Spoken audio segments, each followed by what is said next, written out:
Hoje é domingo, dia 4 de abril de 2021, e o tema que estudaremos na nossa lição da Escola Sabatina será Fundamentos da Aliança. Você está no canal, eu estudo a lição com o pastor Samuel Camilo.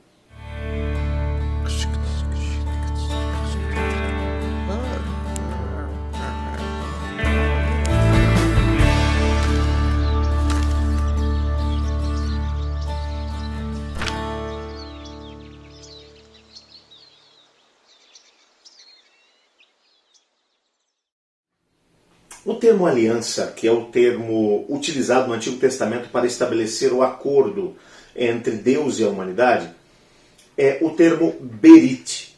Berit vai aparecer só no Antigo Testamento 287 vezes para demonstrar essa ligação que existe entre Deus e a humanidade. Existe uma aplicação primária dessa mesma palavra, desse mesmo termo, de berit, ou de aliança. No mundo do Antigo Testamento, a berit, ou aliança, era um acordo feito entre, normalmente, duas nações. Uma nação conquistadora e uma nação subjugada.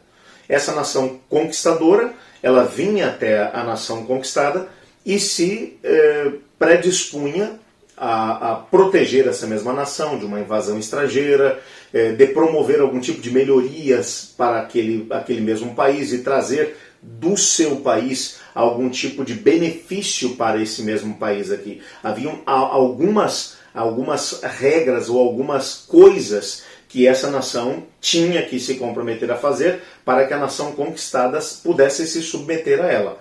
E a nação conquistada também tinha uma parte a desempenhar, de obedecer essa nação que havia sido a nação conquistadora, de se demonstrar à disposição, num contexto de invasão estrangeira, de unir forças com essa nação que é a conquistadora para poder lutar pela paz do próprio império, da coligação que havia sido estabelecida.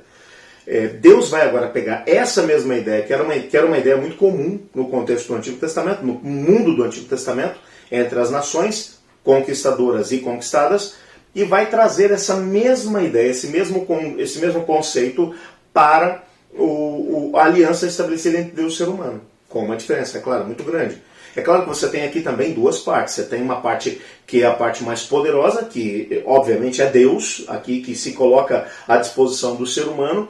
Ele vem não como alguém que quer conquistar, subjugar, colocar embaixo dos seus pés a humanidade. Não é esse o espírito. A ideia aqui é apenas de alguém que tem muito poder, que tem mais poder do que aquele que está se submetendo. Quem é que está se submetendo? A humanidade. A humanidade está numa situação calamitosa. É apresentado na Bíblia como alguém que está, ou como seres que estão destinados à morte eterna. Então, nessa perspectiva, a única possibilidade de salvação da humanidade é se submeter a outra parte, que é o Deus Criador do céu e da terra, todo-poderoso. Porque Ele tem a chave para resolver o problema que a própria humanidade criou para si mesma. Mas para isso, existem partes que Deus vai ter que desempenhar e que o ser humano vai ter que desempenhar. Então, nesse acordo existe uma aliança. Ok? Só alguns detalhes que o Antigo Testamento vai trazer aqui a respeito da aliança. Há um parágrafo que é mencionado aqui que eu gostaria de ler para vocês.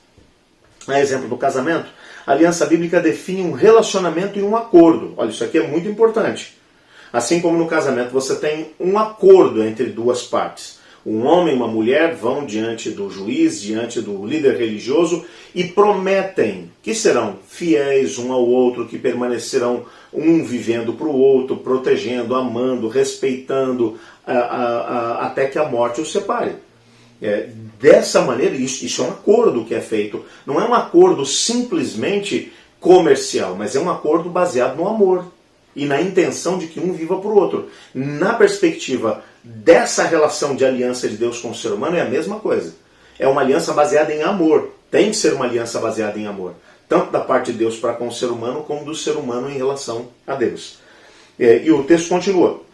Como acordo, a aliança contém alguns elementos que são fundamentais. Que elementos são esses? Elementos que vão aparecer em todas as alianças lá no Antigo Testamento. O primeiro elemento, que Deus confirma as promessas da aliança com juramento. Deus jura por seu nome. Isso aqui é interessantíssimo. Quem jura ser leal à aliança não é o ser humano. Isso aqui é muito interessante. É sempre Deus quem vai dizer: eu prometo, eu juro pelo meu nome que eu vou cumprir a minha parte. E é interessante que quando Deus foi, por exemplo, só abrindo aqui um parágrafo, ou um parênteses, para que você possa entender aqui essa ideia, quando Deus chega para Moisés, ele diz assim para Moisés: Moisés, eu sou o seu Deus e o Israel é o meu povo, eu vou proteger meu povo, eu vou levá-los com asas como de águia, vou protegê-los por todo o caminho, vou dar a eles a terra, eu vou fazer com que eles sejam a nação mais respeitada do planeta, eu vou fazer. E obviamente que eu tenho planos para Israel, e quando ele fala dos planos dele para Israel, o povo responde: nós faremos tudo isso. E Deus responde: eu sei que vocês não vão fazer. Então Deus não faz o povo jurar. É interessante isso. Por quê? Porque Deus sabe que na nossa natureza pecaminosa nós não temos a possibilidade de obedecer. Nós dependemos da graça de Deus. Então quem vai confirmar as promessas da aliança com juramento é Deus. O outro detalhe que vai aparecer: a obrigação da aliança, em relação agora à parte do ser humano, era sempre a obediência à vontade de Deus, expressa nos 10 mandamentos.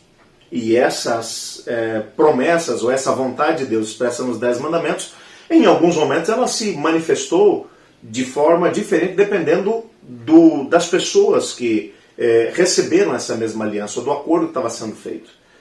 É lógico que quando você vai olhar para os 10 mandamentos, os mandamentos do Senhor Deus, eles entram como a vontade expressa de Deus para a humanidade. No sentido de que os 10 mandamentos mostram como é o caráter de Deus. E Deus quer que esse caráter seja refletido nos seus filhos. Houve alguém que conseguiu perfeitamente desempenhar ou desenvolver um caráter desse jeito? Humanamente falando, não. O único que conseguiu foi Jesus Cristo. Mas dentre os seres humanos, ninguém mais. E ele conseguiu, porque ele conseguiu, por sua obediência perfeita, nós temos a salvação e a vida eterna pela graça.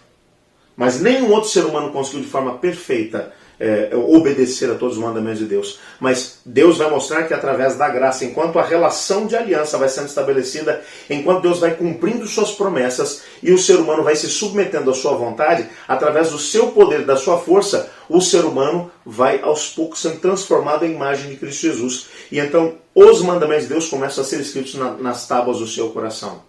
Ou seja, é tudo obra de Deus, ok? Mas os mandamentos são a vontade de Deus para a humanidade. Um terceiro elemento que vai aparecer também: Cristo e o plano da salvação eram o meio pelo qual a obrigação da aliança de Deus seria finalmente cumprida. E quando nós olhamos para isso, nós percebemos que todas as alianças, pensa agora primeiro na ideia do Berites, aquela aliança que era feita entre uma nação conquistadora e uma conquistada. Quando os termos da aliança eram estabelecidos, quando se terminava de fazer a aliança, um sacrifício era feito. E o sangue desse sacrifício fazia com que a aliança tivesse validade, no sentido de que se uma das partes quebrasse a aliança, eles sofreriam consequências. Na aliança de Deus com o ser humano, a aliança também é regada com sangue. Mas com sangue de quem? Com sangue de Cristo. No Antigo Testamento, eles olhavam para o futuro. Então, um cordeiro era morto, e esse cordeiro representava Cristo Jesus que viria para poder morrer pela humanidade. E o sangue derramado por esse cordeiro representava o sangue que Cristo derramaria por nós.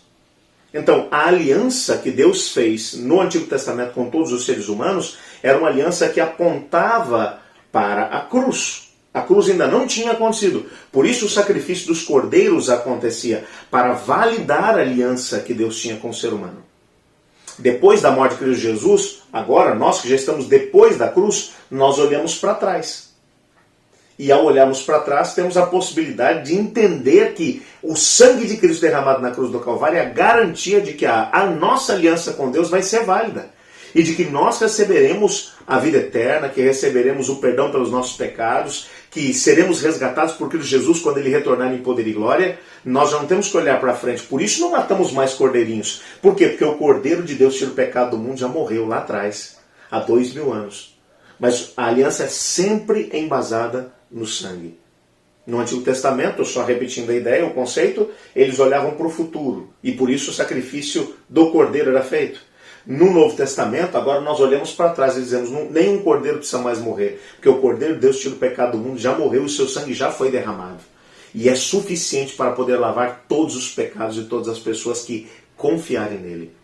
Portanto, para que o sacrifício de Cristo Jesus seja feito, ou seja, suficiente para poder resolver o problema do pecado na minha vida, eu preciso permitir que a minha aliança, a aliança de Deus comigo, seja total e completa.